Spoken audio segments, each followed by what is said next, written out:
বিসমিল্লাহির রহমানির রহিম। প্রিয় বন্ধুগণ, ডায়াবেটিস রোগ নিয়ে প্রথম পর্বে কিছু কথা বলেছিলাম এবং আরও কিছু কথা বলেছিলাম দ্বিতীয় পর্বে, এবং আরও কিছু কথা বলেছিলাম তৃতীয় পর্বে। আজকে ডায়াবেটিস আলোচনার চতুর্থ পর্ব। এ পর্বে আমি ডায়াবেটিসের প্রকারভেদ নিয়ে আলোচনা করব এবং পরবর্তীতে ডায়াবেটিস রোগ নিয়ে যে উপসর্গ দেখা দেয়, ডায়াবেটিস রোগের কারণে শরীরে যে সমস্ত উপসর্গ দেখা দেয়, যে সমস্ত সিমটম দেখা দেয়, যে সমস্ত সমস্যা দেখা দেয়, সেগুলো নিয়ে আলোচনা করব এবং এরপরে আমি ডায়াবেটিস রোগের হোমিওপ্যাথিক মেডিসিনগুলো নিয়ে বিস্তারিত আলোচনা তুলে ধরবো ইনশাআল্লাহ। তো প্রিয় বন্ধুগণ, ডায়াবেটিস রোগ মূলত দুই প্রকার, টাইপ 1 ডায়াবেটিস এবং টাইপ 2 ডায়াবেটিস। এই দুই প্রকার ডায়াবেটিসের ভিতরেই আরও দুই প্রকার ডায়াবেটিস আছে, যেমন অন্যান্য প্রকার ডায়াবেটিস এবং গর্ভকালীন ডায়াবেটিস। তো টাইপ 1 ডায়াবেটিস হলো সেটা অগ্নাশয়ের ল্যাঙ্গারহ্যান্স নামক কোষ সম্পূর্ণ অকার্যকর হয়ে যায় এবং অগ্নাশয় থেকে কোনো ইনসুলিন নিঃসরণ হয় না। এটি হলো টাইপ 1 ডায়াবেটিস। টাইপ 2 ডায়াবেটিসে এই ল্যাঙ্গারহ্যান্সগুলো আংশিক অকার্যকর হয়, এতে আংশিকভাবে ইনসুলিন নিঃসরণ হয়। এটি হলো টাইপ 2 ডায়াবেটিস।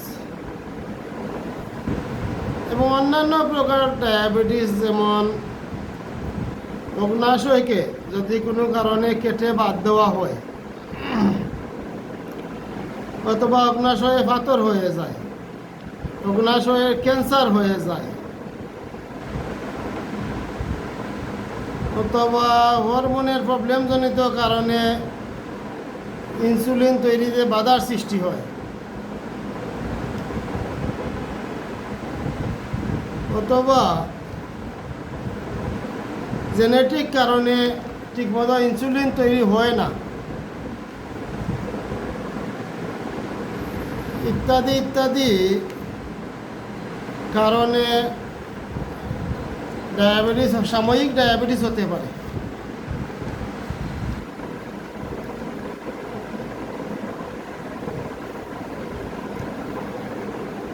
তো প্রিয় বন্ধুগণ, এই হলো অন্যান্য কারণে যে ডায়াবেটিস হয়, সাময়িক ডায়াবেটিস হয় তার বর্ণনা। এছাড়া গর্ভাবস্থায় ডায়াবেটিস হতে পারে।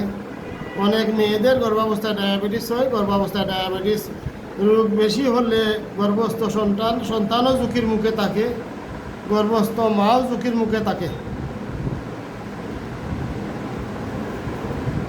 তো যে সমস্ত মায়েরা গর্ভাবস্থায় ডায়াবেটিসে আক্রান্ত হয়, এই সমস্ত মাদের শতকরা 80%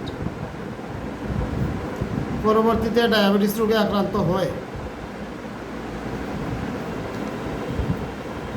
তো প্রিয় বন্ধুগণ, এই 60 প্রকারের ডায়াবেটিসের বর্ণনা পেলেন। প্রথম টাইপ 1 ডায়াবেটিস, টাইপ 2 ডায়াবেটিস, অন্যান্য প্রকার ডায়াবেটিস এবং গর্ভাবস্থায় ডায়াবেটিস। এই ডায়াবেটিস রোগে হোমিওপ্যাথির বাইরে অন্যান্য চিকিৎসা ব্যবস্থায় ইনসুলিন দিয়ে, যাদের ডায়াবেটিস বেশি আছে তাদের ইনসুলিন বাহির থেকে দিয়ে ডায়াবেটিসকে কন্ট্রোল রাখার চেষ্টা করা হয়। আবার যাদের কম ডায়াবেটিস আছে তাদেরকে ওষুধের মাধ্যমে ডায়াবেটিসকে কন্ট্রোল রাখার চেষ্টা করা হয়। এগুলো হলো হোমিওপ্যাথিকের বাহিরের চিকিৎসা ব্যবস্থা।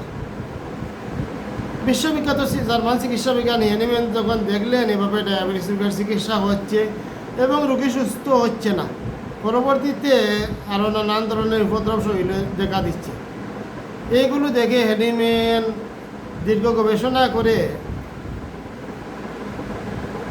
হোমিওপ্যাথিক মেডিসিন আবিষ্কার করলেন। হ্যানিম্যান ছিলেন তৎকালীন যুগের সর্বশ্রেষ্ঠ অ্যালোপ্যাথিক ডাক্তার। অ্যালোপ্যাথিতে যখন ডায়াবেটিস রোগের চিকিৎসা স্থায়ীভাবে হচ্ছে না দেখে হ্যানিম্যান দীর্ঘ গবেষণা করে হোমিওপ্যাথি আবিষ্কার করলেন ডায়াবেটিস রোগের স্থায়ী চিকিৎসার জন্য। তো হোমিওপ্যাথিতে আমাদের মূল সিস্টেমটা হলো মূলত এই প্যানক্রিয়াসের শক্তিকে বৃদ্ধি করা। যাদের প্যানক্রিয়াসের লেঙ্গার হ্যান্স দুর্বল হয়ে যায় অথবা অকার্যকর হয়ে যায় এবং ইনসুলিন উৎপাদন করতে পারে না, তাদের অগ্নাশয়কে সবল করা, অগ্নাশয়কে কার্যকর করা, লেঙ্গার হ্যান্স নামক কোষকে কার্যকর করে ইনসুলিন উৎপাদনে সহায়তা করা, এতে করে এই ডায়াবেটিস রোগ স্থায়ীভাবে কন্ট্রোল থাকে আলহামদুলিল্লাহ। তো প্রিয় বন্ধুগণ, আসুন সবাই মিলে ডায়াবেটিসের জন্য হোমিওপ্যাথি চিকিৎসার আশ্রয় নেই, স্থায়ীভাবে সুস্থ হই। সবাই ভালো থাকেন। আসসালামু আলাইকুম।